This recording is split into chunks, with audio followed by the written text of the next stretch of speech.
Magandang hapon po sa inyong lahat. Dito tayo ngayon mga idol no, sa White House. Don Gregorio Aguilar Villaes Sr. Naging first governor dito sa Misamis Oriental. Tapos ang kanyang anak ay naging Vice President Emmanuel Neri Villaes noong 1961 o 1964.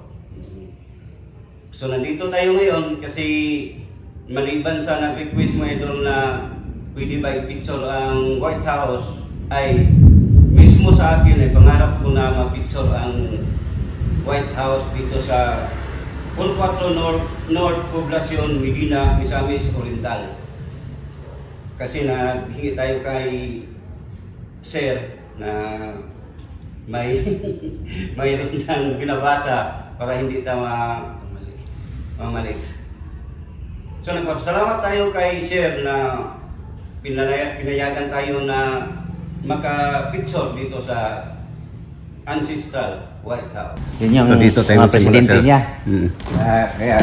Ito yung larawan ni former Vice President Emmanuel Neri Villaes Sr. Yan ito.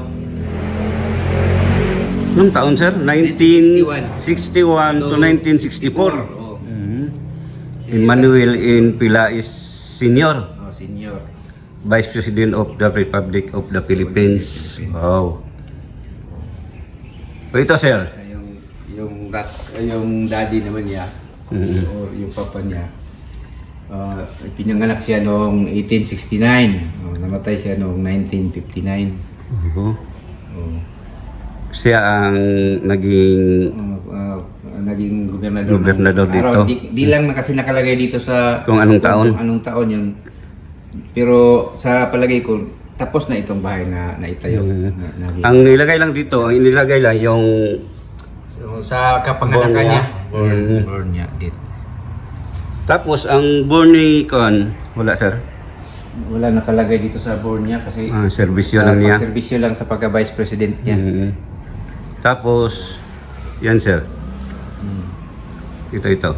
Yung ina naman niya, nakalagay dito 1936. Ganda ng buntis. Doña Pilipa in Villaes. Neri Villaes. Taga-Bohol yan si Doña Pilipa. Ano? Ito, sir. Ano na picture? Itong mga picture na to, bali, nagsama-sama sila lahat. Parang reunion nila yan.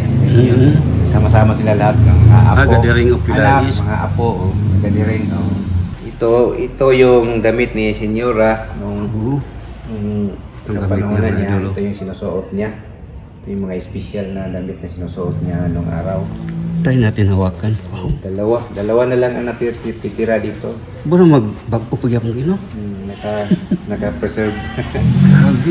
Naka-preserve pa. Ang gamit na noon.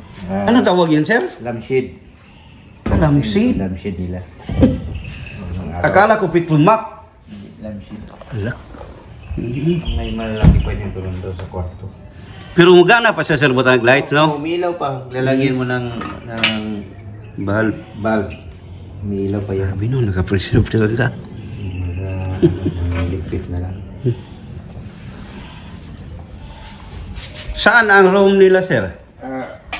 Yung room nila, sa master's bedroom, nandoon banda. Bedroom. Wow. Makikita mo dito yung kwarto niya. Dahil sa katagalan, yung Ito pa na bed nila. Ito pa yung bed nila dati. Na ginagamit. Sabi no. So, balak sa administrasyon ngayon, papalitan na yan ng bago. Paupahan daw ang bawat kwarto dito. Plano nila. Pag napuno na yung doon sa duka, Pwede na dito. Extension na nila paupahan. Ito yung kwarto, yung salamin Sabi nila. na. Grabe kalinaw, oy. Pero sila rin ang dahilan nga bakit na itayo itong Morisco dito sa Medina. Mhm. Dahil kay Vice President Emmanuel Neri Villaes. Pero ano ang sakto na address dito, sir? Ang address talaga dito, North Poblacion, Puro 4. Puro 4 Medina, Misamis Oriental. Misamis Oriental. Yun ang Tamang makuha na ito ang sakto, saktong sir. address dito. Sa kinatatayuan ng bahay ni Senior Aguilar Senior Gregorio Aguilar Pilais. Natawag na North Poblacion Puro 4, Misamis Oriental. Maraming salamat, sir. Okay, Salamat, sir. Salamat din.